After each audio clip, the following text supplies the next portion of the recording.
जिस संस्था में अगर कोई मामला प्रतिवेदित होता है 7-8 में और 2023 तक के इनसे निष्पादन नहीं होता है, इसका मतलब ये संस्था पंगु है। और उदाहरण के रूप में आप देखिए बिहार में ब्रह्मेश्वर मुखिया की हत्या, आज तक सीबीआई का क्या प्रगति प्रतिवेदन है? कोई प्रगति प्रतिवेदन नहीं है। जब सत्ता में नहीं थी आदरणीय नरेंद्र मोदी जी ने मुंह से बोला, मुंह से कहा कि संस्थाओं का दुरुपयोग हो रहा है, तोता है ये। भाई आपको यह बताना पड़ेगा कि ब्रह्मेश्वर मुखिया का क्या हुआ 15 साल में, क्या किया आपने, सीबीआई ने क्या प्रगति प्रतिवेदन लिया? नमस्कार, मेरा नाम उत्कर्ष है। आप लाइव सीरीज देखना शुरू कर चुके हैं। बिहार के पूर्व मुख्यमंत्री लालू प्रसाद यादव, राबड़ी देवी, बिहार के वर्तमान के उप मुख्यमंत्री तेजस्वी यादव, तमाम लोगों के घर में छापेमारी चल रही है और ऐसे में पूर्व विधायक अब्बू दोजाना के घर में भी छापेमारी चल रही है। बीते दिन लालू प्रसाद यादव ने फेसबुक पर भी पोस्ट लिखा है, ट्विटर पर भी साझा किया और बताया जा रहा है किस तरीके से उनके साथ यह व्यवहार किया जा रहा है। उनकी जो बहू हैं गर्भवती हैं, लेकिन उनसे भी घंटों पूछताछ सीबीआई के द्वारा किया जा रहा है। क्या ये सीबीआई का दुरुपयोग नहीं है? हमारे साथ बात करने के लिए जदयू एमएलसी हैं नीरज कुमार।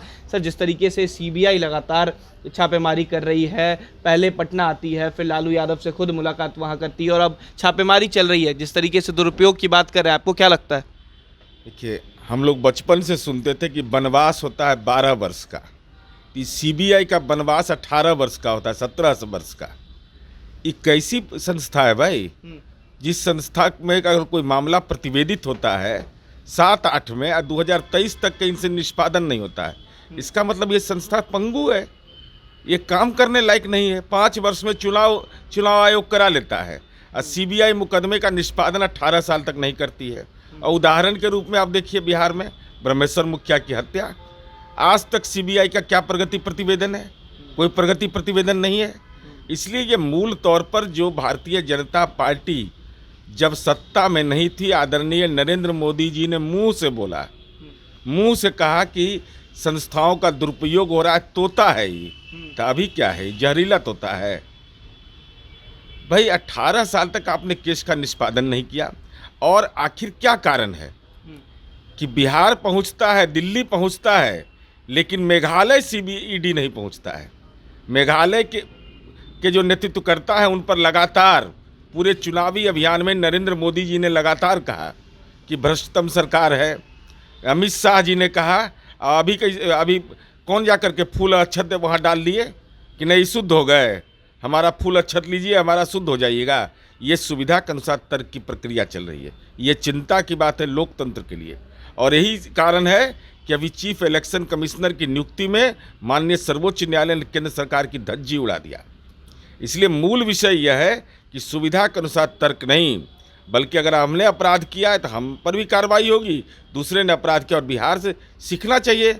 नीतीश कुमार जी इस मामले में रोल मॉडल हैं कानून के राज में कि जदयू का विधायक भी गड़बड़ किया, वो भी जेल गया, राजद का भी गया, बीजेपी का भी गया, किसी को कोई बचाने वाला नहीं हो। लेकिन यहाँ पर तो केवल संस्थाओं का दुरुपयोग और भयभीत कर करके राजनीति का एजेंडा नहीं तय किया जाता है। सवाल ये भी है कि जब आप कह रहे हैं कि दुरुपयोग हो रहा है, 9 राज्यों के नेताओं ने हस्ताक्षर किया, कई राज्यों के मुख्यमंत्री हैं, बिहार के डिप्यूटी सीएम भी है, नीतीश कुमार क्यों नहीं? अब इसके बारे में अद्यतन जानकारी हमको नहीं है, लेकिन इसके पहले बयान आ चुके हैं कि हमारे साथ आने के बाद लोगों पर कार्रवाई होती है। अब वो पत्र का मजमून क्या है, उसके उद्देश्य क्या, वो अलग अलग विषय है, लेकिन हमारी पार्टी ने अपना साफ साफ नजरिया पेश किया है। और हम तो यह कहना एक सामान्य आदमी के लिए भी है, सामान्य सोच का मामला है कि हम अपराध करेंगे तो जेल नहीं जाएंगे, दूसरा अपराध करेगा तो जेल जाएगा। भाई आपको यह बताना पड़ेगा कि ब्रह्मेश्वर मुखिया का क्या हुआ 15 साल में, क्या किया आपने, सीबीआई ने क्या प्रगति प्रतिवेदन लिया? बिहार पुलिस तो अंजाम तक पहुंचा देती है अभी तक, तब भरोसा नहीं लोगों ने किया, सीबीआई को सौंपा। तो सीबीआई को नतीजा देख लीजिए इसका। मुजफ्फरपुर में एक कांड हुआ, सीबीआई आज तक उसका प्रगति प्रतिवेदन नहीं दे पाया है। तो सीबीआई की पूरी कार्यप्रणाली पर, कहीं नहीं ईडी के कार्यप्रणाली पर, इनकम टैक्स की कार्यप्रणाली पर, नहीं तो आखिर क्या कारण है? ईडी और इनकम टैक्स क्यों नहीं गया भारतीय जनता पार्टी के कार्यालय में? नोटबंदी के दौर में जो खरीदा गया था, हम ही ने ही उद्भेदन किया था, इसी बिहार के अंदर उद्भेदन किया था कि भाई ये लोग एक पैन नंबर पर 4-4 जगह ज़मीन ले लिए हैं। तो कोई नहीं उसको पूछता है इनकम टैक्स को। इनकम टैक्स को छुट्टी नहीं है इसके लिए, ईडी को छुट्टी नहीं है। हमको कोई डर उर नहीं है सीबीआई, ईडी और इनकम टैक्स का। हमारे पास न LIC है न कुछ है, दिलो हमारा क्या बिगाड़ेगा।